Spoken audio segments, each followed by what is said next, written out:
Shalom, Yoni. Shalom. Good morning. It's good that we can speak face to face here Yes. in my Jerusalem office. Absolutely. We picked a lovely day. Lovely, stormy day. And you're spending this year here in the Schechter Institute in Jerusalem. Mechon Shechter. Mechon Shechter, in your preparation to become To be a Masoti conservative rabbi. Good. Okay. So thank you very much for your insightful commentary on Rabbi Simcha's saying. Let me start by asking you, do you have any personal history, encounter with this saying of Rabbi Simcha? I had heard the quote before when I read Buber's Tales of the Hasidim a few years ago, but the name had no significance to me whatsoever. I was at a point where I was in graduate school reading a lot of different biographies and intellectual history, including a lot of Hasidic figures, but Rabbi Simcha Bunam was not one of them.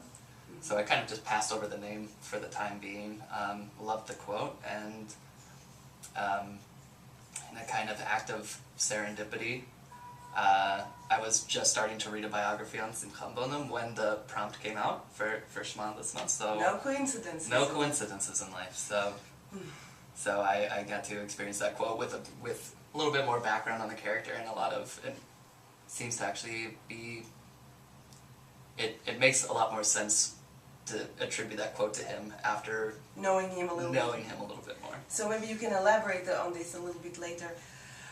You have an interesting suggestion. You said that maybe we should keep both notes in one pocket. In other words, embracing the dissonance or the dichotomy. What do you mean by that? I think that's the most crucial aspect of Judaism and in life in general, is balancing that dissonance, to live through the dissonance, knowing that every morning when you wake up and you say Shachrit, and I mean, you're expressing these miracles that happen every single day. And the fact that they continue to happen every day is miraculous. As Heschel calls this, every morning he would speak to his students and he would say, I saw a miracle this morning. And he would say, what miracle? I saw the sunrise. And it is miraculous. And the fact that we're renewed daily through this is absolutely incredible. But at the same time, we know we have this dissonance, knowing that it's transient, knowing that life is a glimpse, it's a blink of an eye. So balancing these two very conflicting ideas of celebration and joy, and also despair and mortality, it's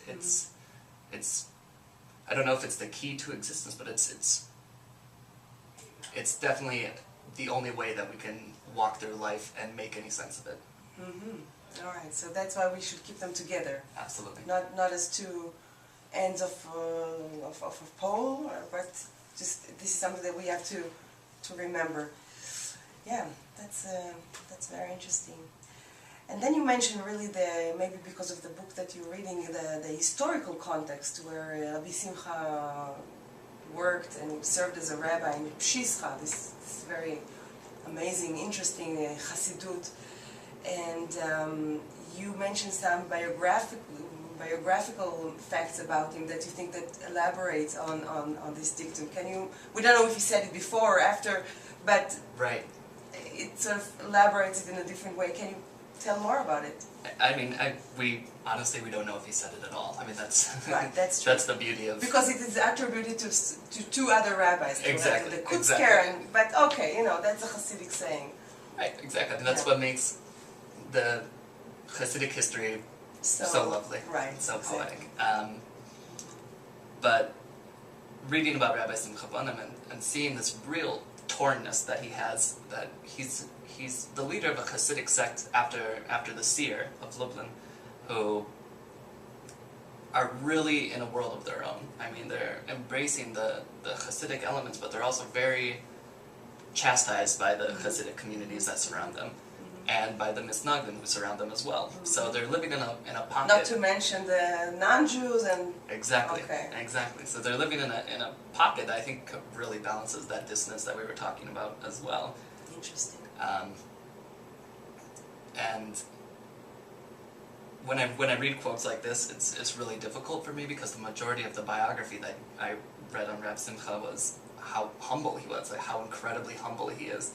But then he has these brief moments of like beautiful rabbinic insight that he lets out that are very, very Hasidic, which is fascinating. So if anything that I take away from his biography, it's that this character is probably in more shadows now than it was before I started reading him. And you said that he became blind. The story is he became blind towards the end of his life. But again, like you said, this is attributed to lots of Hasidic figures. Not to mention not Hasidic figures. Right. That's exactly. it's like a motive in the world literature. I'm interesting, you know. Do you think we need to have more pockets? Do you think we need to have more pockets to carry more notes? And if so, what would these notes be? I don't think we could have enough pockets. I think we're constantly reminded. I mean, we need reminders every day about. I mean, all of us, even these wonderful, great, righteous figures throughout history of. Life is difficult, and the dissonance is difficult, and it's difficult to navigate. And any reminders that we have, I think, are crucial for helping us understand. That's why, in a Jewish life, I think it's important that we have pockets for Judaism, we have pockets for philosophy, we have pockets for ethics, pockets for psychology. We have all kinds. We have to wear a lot of different hats as Jews and as people in general. So I think utilizing as many pockets as we can is probably the key. You know, Yoni, now that you talk, I kind of go back to your initial idea that I don't want to wear many hats, and I don't want to have many pockets. You know, it's not that Judaism is in one pocket and being Israel is in another pocket. For me, you know, it's all maybe the beauty and the problem with that is that it's all in one big pocket, and it's everywhere. It's who you are. It's not segmented. It's not compartmentalized. That's the word? Compartmentalized. Yeah, that's the word I was looking for. Thank you. So maybe that's another way of also looking at it. I think that's absolutely right. I think that all of these little pockets that we have and these little notes that we keep to remind ourselves are all fit in the same one big pocket. Absolutely. Or the same one big note. One big note. Absolutely. The note of our life. Thank you very much. Thank you so much. It was a pleasure. Yes, same here.